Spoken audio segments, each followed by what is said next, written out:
Okay, now we have our two end caps here that we're going to use for the sides like this, and we have our top piece cut, and we're about to get ready to start laminating them. Natalie asked a good question when we had the laminate here. What was your question? Why is there still overhang? What you're going to do when you're making your countertop, because even as you can see with a table saw, it's a pretty good cut, but it's not perfectly flush. And when you glue it down, you're never going to be able to get it lined up perfectly. We oversize the laminate before we glue it down, and then we have an overhang hanging on the edge. And then we use, after that's stuck, we'll use a laminate trimmer bit in a router, and we will trim off the excess so it's perfectly flush, and even we'll maybe even flush it up with our sanding block a little bit more. So that's why we have the excess there, Natalie. Now the next step is to laminate it, and when you're thinking of these things through, these are our end caps.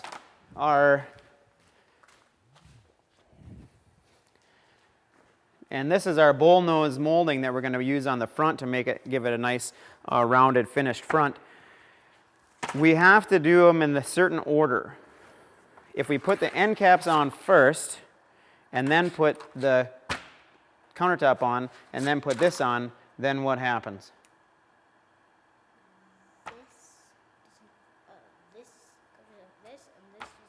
Right. This will cover up the edge of this, but our end caps won't cover this up, so we have to think that through so we do the steps right. So the first thing we're going to do is laminate the top, which seems a little bit backwards, but we laminate the top and we'll stick that down and trim it off. Then we will cut our molding to length and we'll apply that to the front. And then once that's done, we'll put our end caps on and then trim those off and clean the whole thing up. So you just have to kind of think through what parts are going to be exposed and what parts aren't. What about the back? I wasn't going to do the back. Natalie brought up a good point, and here's something that I didn't think of. Generally speaking, when you're making a kitchen countertop or a vanity countertop, you don't laminate the backside because it goes up against the wall. This is going to be a desktop for Natalie, and she's going, don't I need to have the backside finished too in case it's like sitting in the middle of the room or something like that? So that was a good point. So we're going to go find another piece of laminate and cut a strip for the back, and then we'll get to gluing. Okay, we got another strip. It's extra long for the back side for Natalie, which in our steps, our process, we're going to want to laminate that one first. And I'm going to show you a trick. The laminate, I was actually going to mention this too. I should have mentioned it before. When you're working with laminate, it's incredibly durable. It's super strong, but it's only super strong once it's glued to something solid. So once you have it glued to your countertop core, it'll stand up to quite a bit of abuse. It is bendy, but it is only bendy to a point, and it is very brittle when you twist it too hard. And so I'm going to show you one thing we do, or you can do to kind of cheat when you're cutting small pieces like this. It'll also show you. I need a piece a little bit long like that, and you put it on the edge of something like that, and you just snap it right off, and you don't have to cut it. But that gives you an idea too when you're handling it, especially big sheets. You want to be careful with it because it will bend, but at some point, if you bend it too far, it will break. And a lot of times, if you're not paying attention, you can do it on accident. So that's just a little laminate handling tip. The other thing we need to mention too, I've talked to Natalie about this several times, especially once you cut it. The laminate itself on the edge is very sharp. It's not sharp like to the touch, but if you were to slide your finger across it, you're going to get a cut. A lot of times you don't notice it right away until you start bleeding. So you want to be careful when you're handling it to not rub your hand down the sides. And the same thing goes for the top edge of your molding here too. This is extremely sharp. But once you get it all together, you shouldn't have to worry about that kind of stuff. We recommend Woodwell's contact cement. You can pick this up at almost any hardware store. It works really great. And you can get it in this, this is not a quart size, but a 32, is that a quart? Is this a quart? That's a quart. You can get this in quart size. Otherwise, you can get it in a gallon if you need it. We don't need that much.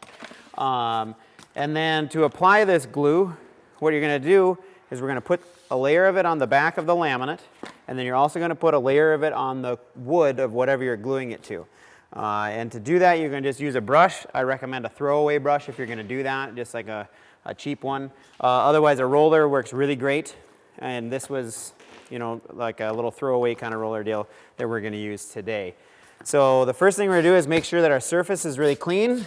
We're going to apply the glue to the laminate, and then we're going to apply the glue to the wood. We always start with the laminate because you do need to wait until the glue, it sounds weird, but this contact cement needs to dry. So we're going to put it on both sides, wait till it's dry to the touch, and then we're going to stick it on. We'll show you how we're going to roll that on in a minute. But we always start with gluing the laminate first because the laminate takes longer to dry. The wood soaks it up pretty fast, and so we just always start with that. So since this is the back side, we're going to do that first, and then we'll trim that off and sand it, and then we'll do the deck. Now, very important also is to make sure that you don't have any sawdust or debris or anything on your laminate or on your core, because it will make a bump show up when you're done. So I'm going to clean that off, and then, yep, get a, whoa, that's a lot, kind of a lot. We're going to use this roller spot here. You don't need a ton, but you need good coverage. Now, just roll it on to that strip. There you go. Kind of back and forth. You don't have to work it too much. Get back here. Right off the end. Good. And here, I'll flip this around for you. Try not to do what I just did. Try not to get it on the front of your laminate. You can clean it off later, but it's kind of a pain. Here, I'll hold that. All right, get that spot right here, Natalie. See that dry spot? Okay, now what I'm going to do is take this and set it aside.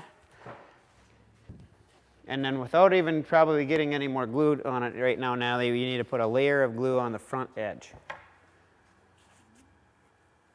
Oh, yeah, your back edge, I guess. You are going to need a little bit more glue. Okay, Natalie, now the glue is pretty much dry to the touch. You see it's a little sticky, but it's, for the most part, you're good, and it's dry here, right?